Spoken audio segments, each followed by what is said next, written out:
Under the National Environmental Policy Act, or NEPA, agencies are required to create an environmental impact statement for major federal actions that may significantly affect the quality of the human environment. But what actions are considered significant? The court in Hanly v. Kleindienst answered this question and explained how and when agencies must comply with NEPA requirements. The General Service Administration, or GSA, planned to construct an annex to a courthouse in Manhattan. One building in the new annex was a detention center for defendants serving short-term sentences.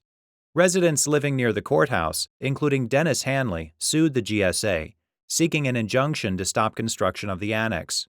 Hanly and the other residents claimed GSA failed to comply with NEPA when it didn't issue an environmental impact statement for the annex. In a case known as Hanly 1, the district court initially held in favor of GSA. However, the Court of Appeals later held that GSA didn't satisfy NEPA because it failed to create a reviewable environmental record that evaluated the potential impact of the detention center in the area. Considering the Court of Appeals holding, GSA created a 25-page document outlining the impact of the detention center on the existing property and the potential increase in traffic and other issues. Ultimately, GSA found that the detention center wouldn't significantly affect the human environment.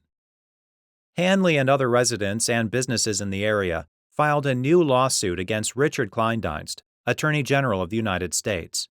The district court denied Hanly's request for an injunction and held that GSA satisfied its NEPA requirements when it created the environmental assessment.